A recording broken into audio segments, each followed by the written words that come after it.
누가복음 5장에 있는 신약성경 95쪽에 있는 오늘 본문의 말씀은 예수님의 수제자가 되는 시몬 베드로와 야고보와 요한이 예수님을 만나고 예수님의 제자가 되는 얘기가 소개되고 있습니다.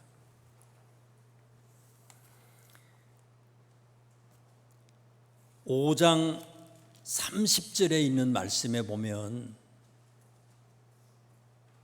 예수님을 만나고 예수님을 따르기로 작정한 이들에 대해서 30절부터 제자라고 하는 말을 처음으로 사용하게 됐어요.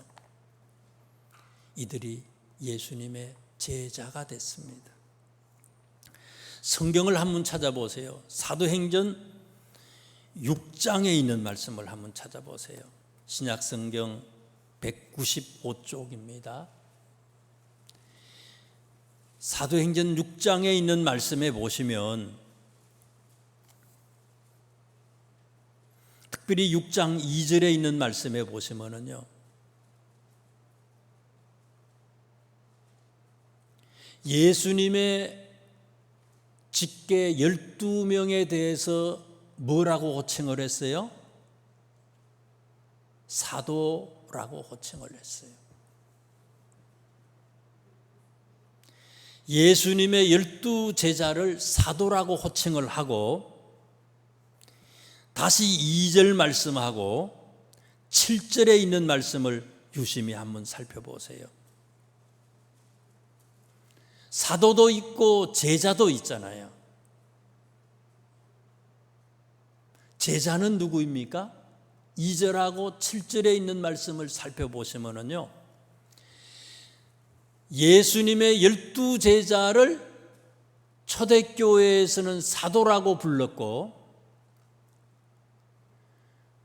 교회에 나와서 예수님을 믿고 예수님을 따르기로 작정한 모든 사람들을 뭐라고 불렀어요? 제자로 불렀다는 거예요. 제자다. 그럼 오늘 우리들은 어떤 사람들이에요? 우리들도 이 시간에도 오늘날에도 예수님을 믿고 예수님을 따르기를 원하는 모든 사람들을 제자라고 얘기할 수 있다는 거예요. 그래서 저는 예수님 제자들이 걸었던 제자의 길을 살펴보므로 오늘 우리들이 걸어야 할 길을 찾아보는 귀한 교훈의 시간을 갖고자 합니다. 먼저 제자는 어떤 사람이냐? 제자는 예수님의 말씀에, 우리의 선생님이 되시는 예수님의 말씀에 전적으로 순종하는 사람들이에요. 2절에 있는 말씀을 한번 보세요. 오늘 본문 말씀 누가복음 5장 2절에 있는 말씀을 보세요. 호숫가에 배 두 척이 있는 것을 보시니 어부들은 배에서 나와서 그물을 씻는지라.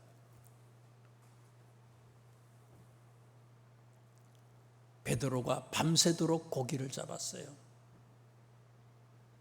밤새도록 고기를 잡았는데 고기를 잡은 게 없어요. 한 마리도 잡은 게 없어요. 이상해, 이날은.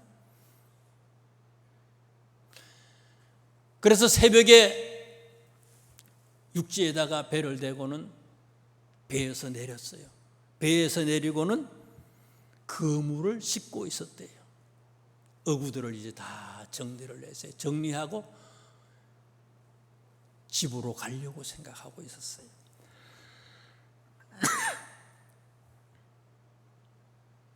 밤새도록 고기를 잡았는데 한 마리도 못 잡았어요. 밤을 새웠어요. 그러니 얼마나 힘이 들고 피곤하고 마음이 또 상했겠어요.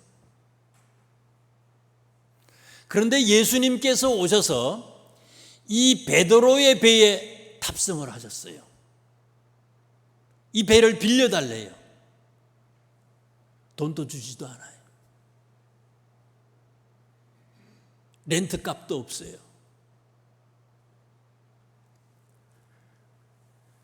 힘들고 어렵고 짜증까지 나는 그런 삶이지만 이 베드로는 어떻게 했다고요? 예수님이 말씀하시니까 그 말씀에 순종해서 예수님을 그 배에 태워드리고, 그 배에서 사람들이 너무 많으니까 말씀을 전하는데 그 배를 육지에서 조금 떼어가지고 효과적으로 예수님의 말씀을 선포할 수 있도록 그렇게 모든 조건을 만들어 드렸다는 거예요. 4절에 있는 말씀을 또 보세요. 말씀을 마치시고 시몬에게 이르시되, 예수님이 설교를 마쳤다는 거예요. 말씀을, 많은 무리들이 모였는데 말씀을 마쳤어요. 예수님의 설교 시간은 몇 분? 몇 시간 정도 될까요? 1시간 정도 될까요? 2시간요? 너무 하고 싶은 게 많은 거예요. 너무 모르니까, 알려줘도 모르니까. 예수님은요 3시간 4시간도 모자라잖아요. 밤새도록 얘기하고 싶은 거예요. 아무리 말씀을 짧게 전했다 할지라도 오전 12시까지는 전했을 거예요. 그러면 밤새도록 고기 잡았어, 한 마리도 못 잡았어, 피곤해, 좀 짜증이 나, 돈도 안 줘, 마음대로 와가지고 배를 타재. 이 사람 집에 가요, 못 가요? 집에 못 가. 예수님의 설교 시간 끝날 때까지 계속해서 기다려야 되잖아요. 장시간을 예수님께서 설교를 하셨어요. 이 설교하는 시간까지 계속 기다려야 돼요. 그렇지만 예수님이 이 배에 탑승을 하니까 예 하고 그대로 순종했다는 거예요. 요즘에 특징이 뭔가 하면요, 옛날에는 안 그랬는데요, 코로나가 걸리고 난 다음부터요 완전히 신앙의 모습이 달라졌어요. 분위기가 달라요. 과거에는 교회에 등록하면요 다 집으로 신방을 가거든요. 요즘에는 신방을 잘 못 가요. 흔쾌히 받아들이질 않아요. 그런데 베드로는요 계속 기다리는 거예요. 거기다가 4절에 있는 말씀을 또 보세요. 4절. 말씀을 마치시고 시몬에게 이르시되, 깊은 데로 가서 그물을 내려 고기를 잡아라. 깊은 데로 가서 그물을 내려 고기를 잡아라. 예수님의 직업은 뭐예요? 목수예요. 목수. 베드로의 직업은 뭡니까? 어부예요. 목수가 어부한테 얘기해요. 어부가 밤새도록 고기를 잡았어요. 잔뼈가 거기서 굵었어요. 베드로는 고기 잡는 거, 이 갈릴리 바다, 게네사렛 호수, 갈릴리 바다를 얘기하는 거거든요. 디베라 바다, 게네사렛 호수가 갈릴리 바다 다 같은 말이에요. 전문가예요. 베드로는 고기 잡는 전문가예요. 예수님은 고기 잡는 거 몰라요. 비전문가가요 밤새도록 고기를 잡았지만 허탕을 쳤던 이 베드로한테 또 고기를 잡아보래요. 또 깊은 데 나가서 그물을 한번 던져보래요. 예수님은 베드로보다 나이도 어려, 경험도 없어. 그런데 베드로가 어떻게 했어요? 5절에 베드로는 이렇게 대답합니다. 시몬이 대답하여 이르되, 선생님, 우리들이 밤이 새도록 수고하였으되 잡은 것이 없지만은 말씀에 의지하여 내가 그물을 내리리이다. 전문가지만 예수님이 말씀하시니까 예수님의 말씀에 그대로 그대로 믿고 순종했다는 거예요. 이렇게 사는 것이 예수님의 자녀들, 예수님을 따르는 제자들의 삶이라는 거예요. 그렇게 했더니 그 뒤에 어떤 얘기가 나옵니까? 5절 말씀 보세요. 시몬이 말씀에 의지해서 그물을 내렸더니 6절 보세요. 6절. 그렇게 하니 고기를 잡은 것이 심히 많아 그물이 찢어지는지라. 참 우리는 미련하지요. 내 머리로만 살려고 해요. 내가 힘쓰고 내 지혜로 내 경험으로 살려고 하지만 되는 게 없어요. 길이요 진리요 생명 되신 그 주님의 말씀에 순종할 때에 기적이 나타난다는 거죠.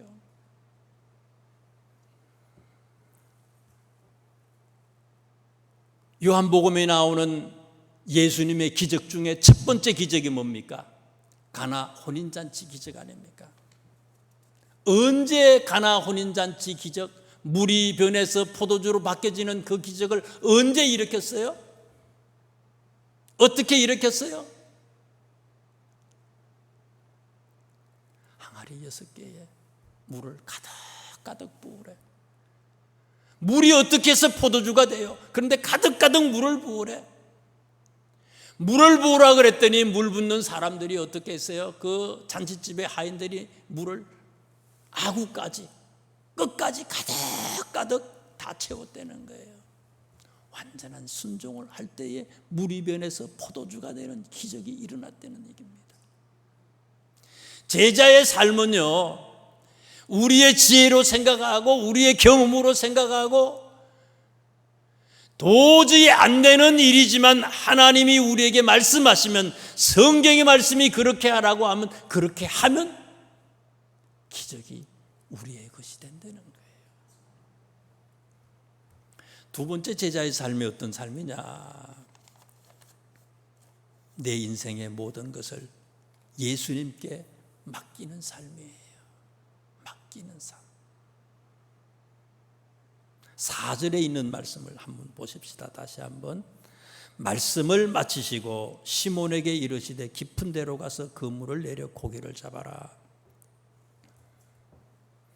왜 예수님이 베드로에게 고기를 잡으라고 얘기하셨어요? 4절에? 사실은 예수님은요, 이미 베드로가 밤새도록 고기 잡았다는 것을 알고 있어요. 허탕쳤다는 것도 알고 있어요. 마음이 무지 지금 상하고 있다는 것도 알고 있어요. 힘들고 어렵다는 것을 다 알고 계세요. 예수님은 어떤 분이라고요? 우리의 모든 것을 다 아시고 우리의 모든 것을 다 보고 계시는 분이라는 거예요. 창세기 1장 지난주에도 말씀을 드렸잖아요. 하나님은 어떤 분이에요? 예수님, 하나님, 성령님, 삼위일체 하나님 한 분을 얘기하는 거예요. 하나님은 어떤 분이라고요? 태초에 하나님이 천지를 창조하시니라. 우주 만물을 창조하신 분, 그분이 하나님, 그분이 예수님이라는 거예요. 온 우주 만물을 창조하신 분이에요. 능치 못함이 없죠. 무에서 유를 창조하신 분이에요. 마태복음 6장에 보니까 우리가 구하기 전에 우리에게 있어야 할 것을 다 알고 계시는 하나님이에요. 우리의 속속들이 모든 것을 다 아시는 거예요. 예레미야 1장 5절 말씀에 보니까 모태에서 우리를 짓기 전부터 우리를 자세히 아시는 분이라고 얘기했어요. 시편 121편 4절에 보니까 우리를 지키시기 위해서 졸지 아니하시고 주무시지 않고 기다려 주시는 하나님이 우리의 하나님이라고 말씀하셨어요. 마태복음 11장 28절 말씀에 수고하고 무거운 짐짐자들아 다 내게로 오라, 내가 너희를 쉬게 하리라 하고 말씀하셨어요. 무슨 말입니까? 짐을 하나님께 내려놓으라는 거예요. 짐을 예수님께 내려놓으라는 거예요. 맡기라는 거예요. 내가 지고 가지 말라는 거예요. 맡기면 해결하는데 우리는 어때요? 맡기지를 못해요.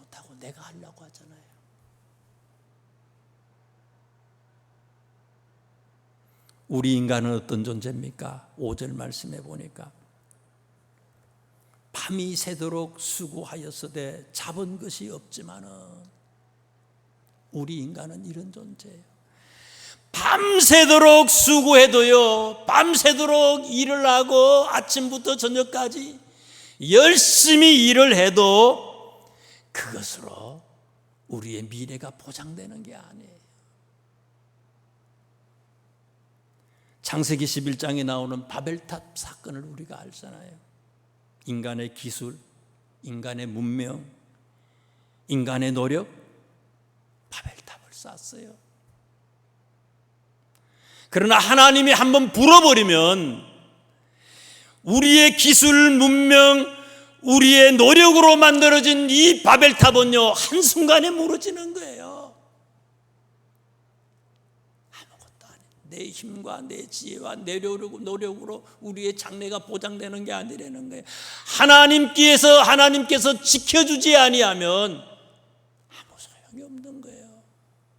제자의 삶은 그래서 내 힘으로 사는 삶이 아니라 맡기는 삶이에요. 그분에게 위탁하는 거예요. 맡기는 거예요. 예수님의 제자들이 어떤 자들입니까? 출신이 어떤 사람들이에요? 이스라엘 중에서도요, 갈릴리 사람들 아닙니까? 소작민들이 사는 곳이에요. 가진 게 없는 사람들이에요. 공부도 제대로 못했겠지요. 그렇지만 예수님 만나고 당신들의 인생을 주님께 맡겼더니 가난하고 헐벗고 힘들고 배우지 못했던 이 제자들이 성경의 주인공이 되고 하늘나라의 주인공이 되는 것이 하나님의 역사라는 거예요. 오늘 본문 말씀에 1절 말씀부터 시작해서 11절까지 말씀을 자세히 한번 보세요. 등장인물들이 어떤 사람들일까? 등장인물들이 어떤 사람인지 한번 쭉 보세요. 어떤 사람들이 등장인물로 나오는지. 우리가 영화감독이라고 한번 생각해 보세요.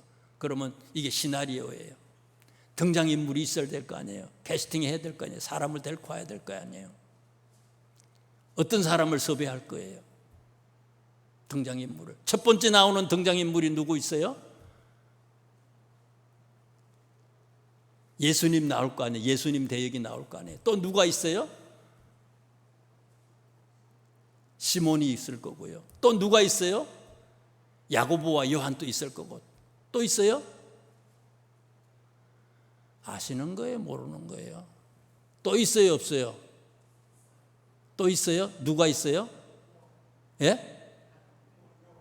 예? 그건 얘기했는데. 또 누가 있어요? 무리들이 있잖아요. 그래서 성경을 잘 보시라고요. 무리들이 있어요. 몇 명인지 모르지만 많은 무리들이 있어. 오늘 등장인물에 예수님을 빼고요, 예수님을 빼고 난 다음에는 두 종류의 사람이에요. 시몬, 그 다음에 야고보, 요한, 이런 사람들은 제자를 얘기하는 거예요. 제자들과 무리 두 종류의 사람이 우리들에게 소개가 됩니다. 달라요, 이 사람들이. 제자들과 무리들이 다르는데, 무리들이 예수님께 온 이유는 뭐예요? 복음서에 보면 초창기에 예수님에게 온 많은 사람들의 목적이 뭐였어요? 병 걸려서 오는 거예요. 질병 때문에. 질병 고치기 위해서. 물질 때문에 와요. 떡의 문제 때문에, 자녀 문제 때문에, 직장 때문에. 지난주 속회 예배처럼요, 돌덩이가 떡덩이가 되는 이 문제를 해결하기 위해서 많은 사람들이 오는 거예요. 이게 무리들의 특징이에요. 제자들은 달라요. 6절에 있는 말씀을 보세요. 많은 무리들이, 많은 사람들이 바라는 게 이거예요. 고기가 잡히는데요, 그물이 찢어질 정도로 많이 잡히는 것이 우리의 어떻게 보면 소원인지도 모르겠어요. 많은 사람들, 무리들의 소원이에요. 제자는 여기에 머무는 사람이 아니에요. 이걸 통해서 제자는 무리와 달랐다는 거예요. 제자의 삶은 이런 삶이 아니라는 거예요. 이걸 뛰어넘는 삶이었다는 거예요. 8절에 있는 말씀을 보세요. 8절에 시몬 베드로가 이를 보고 예수의 무릎 아래에 엎드려 이르되 주여 나를 떠나소서 나는 죄인이로소이다. 기적이 뭐냐? 돌덩이가 떡덩이 되는 거, 무리들은 그것을 기적으로 생각을 했어요. 예수님을 믿더라도 시원찮게 믿는 사람들은요, 많은 사람들은요, 무리들처럼 돌덩이를 떡덩이가 되는 거, 이 기적만을 쫓아다니는 사람들이 있어요. 그런데 제자들은 달랐다는 거예요. 세상 사람들이 생각하고 있는 이런 기적을 체험했어요. 기적을 체험하고 난 뒤에 8절에 있는 베드로가 얘기한 것처럼 예수의 무릎 아래에 엎드려 이르되 주여 나를 떠나소서 나는 죄인이로소이다. 세상의 기적에 머물지 않았어요. 돌덩이가 떡덩이가 되는 것, 병자가 치유함을 받는 것, 초자연적인 기적이 나타나는 것, 이런 걸 통해서 진짜 기적을 제자들은 발견했어요. 진짜 기적은 뭐예요?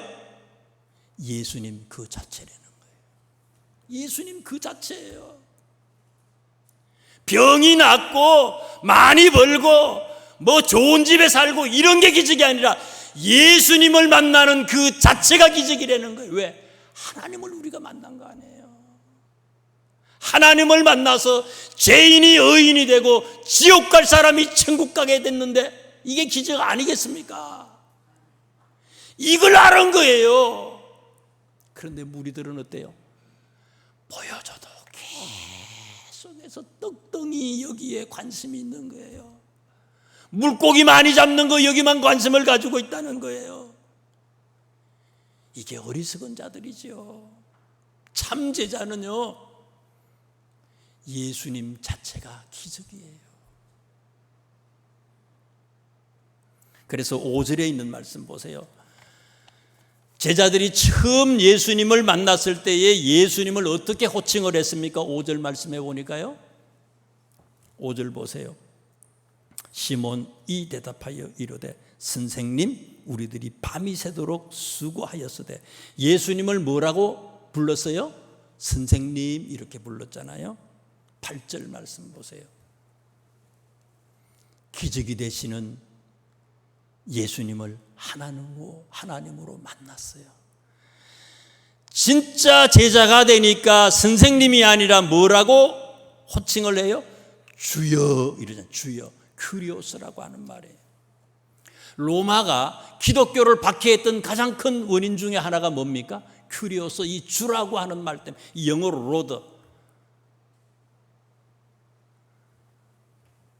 헬라어로 큐리오스라고 하는 말, 이것 때문에 그런 거예요. 로마 황제한테만 큐리오스라고 하는 거, 영어로 로드라고 하는 말을 사용할 수 있는 거예요. 황제만 주예요. 그런데 예수 믿는 사람들은 황제도 주가 아니야. 누구가 주예요? 예수님만 주, 로드예요. 큐리오스예요. 주여.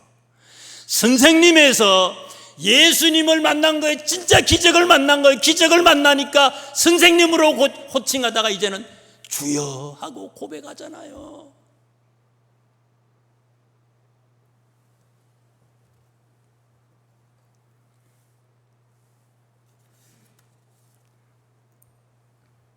그래서 11절에 있는 말씀을 보세요. 11절. 그들이 베드로를 육지에 대고 모든 것을 버려두고 예수를 따랐다. 여러분, 우리는 뭐를 얻기 위해 다니고 있습니까? 뭐를 얻기 위해 예수님을 믿어요? 고기 잡는 거요? 떡덩이 때문에요? 제자들은, 진짜 제자는 어떻다고요? 세상의 사람들이 추구하는 그 모든 것을 다 버려버렸대. 다 버려두고 예수를 따라갔다. 예수 믿는 사람들이 요거 얻어먹는 게 뭐예요? 똑같으니까 요걸 얻어먹는 거예요. 버려야 되는데 버리지 못하고 움켜잡기 때문에 문제가 되는 거예요. 모든 것을 버려두고 예수를 따라, 예수님의 기적이고 예수님이 축복이고 예수님이 우리 삶의 모든 것이 되어야 된다는 거죠. 마지막 세 번째입니다. 제자는 어떤 길을 가야 되나?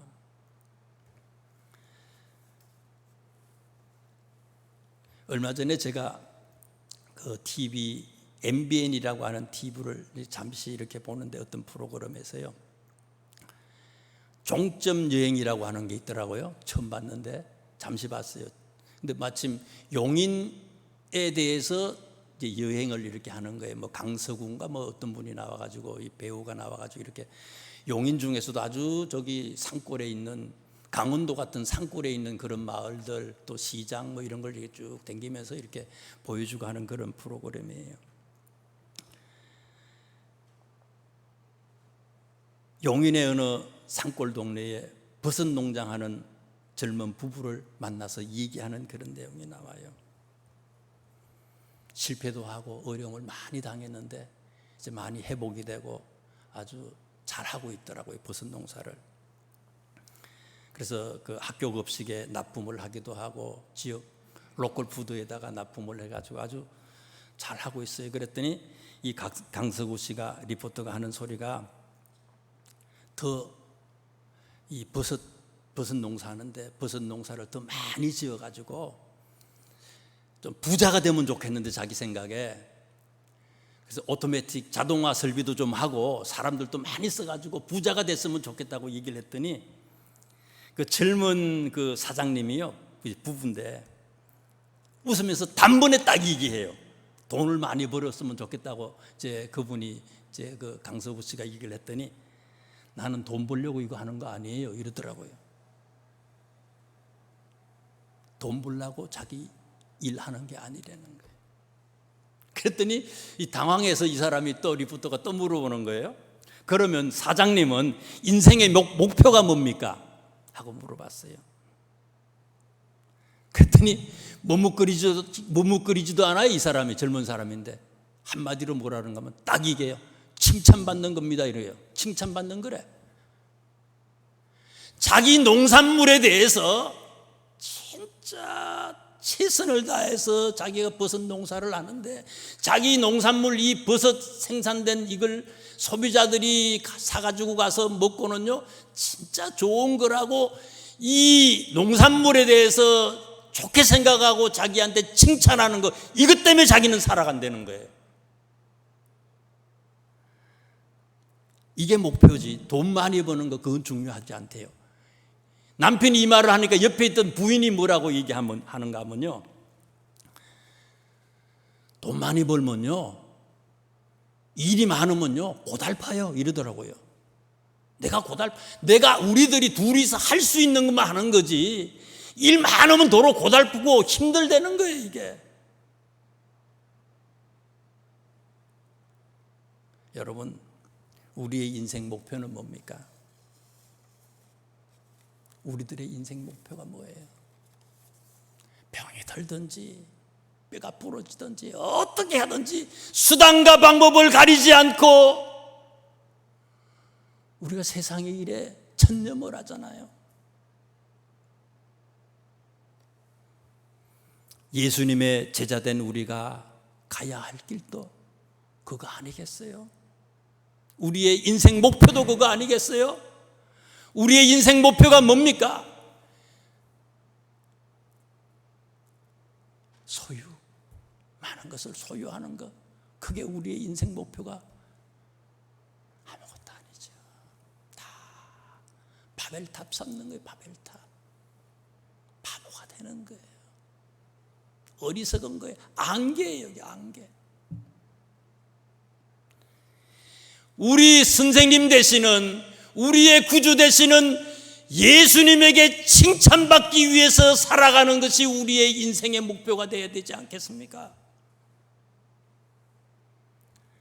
내 사업이 아니라 하나님의 사업을 위해서 힘쓰고 애쓰고 성공이라는 게 뭐예요? 세상에 성공했다고 인생에 성공한 겁니까 그게?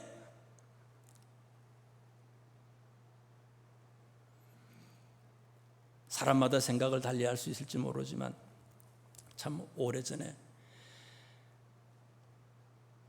제가 존경하는 목사님 한 분이 이제 은퇴를 하게 됐어요. 아들 둘이가 있는데 한 아들은 연세대학교 교수고요. 아들 또 하나는 뉴질랜드에서 회계사예요. 그래서 제가 그랬죠. 목사님, 참 목사님은 아이들을 잘 가르쳤네요. 자식 농사를 잘했네요 하고 말씀을 드렸더니 은퇴하시는 우리 선배 목사님이 하시는 말씀이 한 목사, 나 목회에서 실패한 사람이야. 아버지가 목회를 하는데 아버지가 목사인데 목사의 자녀에서 목회자가 나오지 못한 것을 자기는 실패의 인생이라는 거예요. 이게 내가 너무 좋은 모습을 자녀들에게 보여줬다면, 진짜 이게 해야 할 일이라고 하는 것을 우리 자녀에게 보여줬다면, 그래도 둘 중에 하나는 목사가 됐을 텐데 둘이다가 다 그게 안 됐다는 거예요. 그래서 자기는 인생에 실패했다는 거예요. 물론 다 목사가 되려는 건 아니에요. 우리 인생의 목표, 예수님께서 제일 기뻐하실 일, 예수님께서 제일 좋아하시는 일, 그분에게 칭찬받는 일, 이 일을 위해서 우리가 어떻게 살아가야 되느냐, 이걸 생각할 수 있는 것, 제자의 삶이 아니겠어요? 제자는 그거 생각해야 되지 않겠어요? 빌립보서 3장 8절 말씀에 바울 선생님은 이렇게 얘기합니다. 그리스도 예수를 아는 지식이 가장 고상하기 때문에 내가 그를 위하여 모든 것을 잃어버리고 배설물로 여겨버렸다.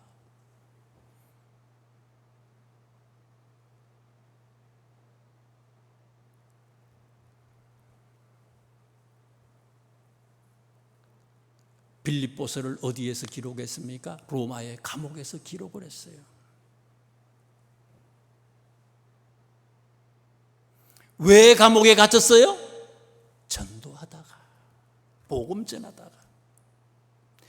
예수님 만나고 난 다음부터 많이 배우고 많이 가지고 로마의 시민권을 소유하고 권력과 명예를 가지고 있었던 바울이지만 자기가 가지고 있는 그 모든 것을 배설물처럼 다 버려버렸다는 거예요. 그리고 예수 그리스도를 세상의 사람들에게 전하는 그 일을 위해서 세계를 향해서 다니잖아요. 그러다가 감옥에 들어간 거예요. 로마의 감옥에 들어간 거예요. 거기에서 기록한 거예요. 그리스도 예수를 아는 지식이 가장 고상하기 때문에 내가 그를 위하여 모든 것을 잃어버리고 그 모든 것을 배설물로 여겼다. 제자는 목표가 달라져야 되잖아요. 과거의 우리의 목표하고 예수님을 만난 다음에 우리의 인생의 목표가 달라야 되잖아요.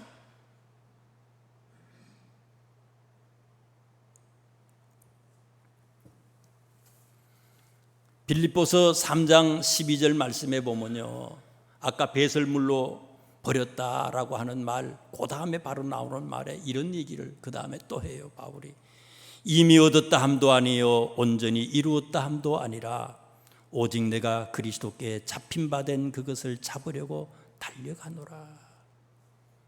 감옥에 갇혀 있어요. 칭찬받기 위해서 전도하다가, 그럼 이 정도 하면, 이쯤 하면 다 됐잖아요.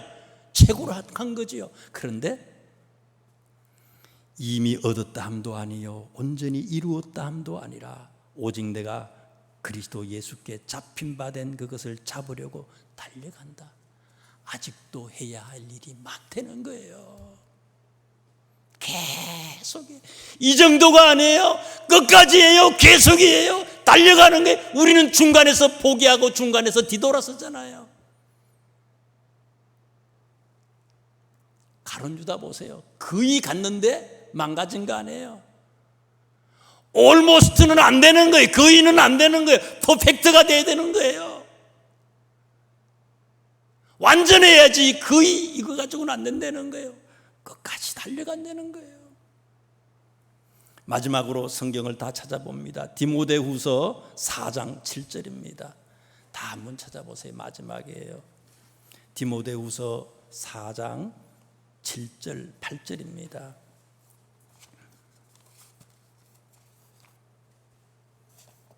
디모데후서는 아까 빌립보서는 로마에 1차로 감금됐을 때 기록한 거고요. 디모데후서는 로마에 2차 감금했을 때에 두 번째 감금당했을 때에 기록한 거예요. AD 64년에 네로가 예수 믿는 사람들을 갖다가 다 박해를 하잖아요. 로마의 대화재 7월 달에 AD 64년 7월 달에 로마의 대화재 사건이 일어나가지고 그 모든 책임을 기독교인들한테 다 뒤집어 쓰잖아요. 그리고 바울이 잡혔어요. 67년에 AD 67년에 순교하기 직전에 기록한 게 이 디모데 후서예요. 한번 보세요. 7절 8절 4장 7절 8절입니다. 나는 선한 싸움을 싸우고 나의 달려갈 길을 마치고 믿음을 지켰으니 이제 후로는 나를 위하여 의의 면류관이 예비되었으므로 주곧 의로우신 재판장이 그날에 내게 주실 것이며. 누가 칭찬해요? 예수님이 칭찬하신다는 거예요. 예수님이 생명의 면류관을 가지고 바울을 칭찬하신다는 거예요. 그러면서 뭐라고 얘기해요? 의로우신 재판장이 그날에 내게 주실 것이며 내게만 아니라 주의 나타나심을 사모하는 모든 자에게 도니라. 이 성경의 말씀을 묵상하는 읽는 오늘 우리들에게도 얘기하는 거예요. 여러분도 나처럼 예수님에게 칭찬받고 의의 면류관, 생명의 면류관을 다 받는 것이 여러분 인생의 목표가 되기를 원합니다. 이 길, 제자의 길, 생명의 길을 선택하는 우리 모두가 되시기를 주님의 이름으로 축원합니다. 기도하겠습니다. 하나님 감사합니다. 이렇게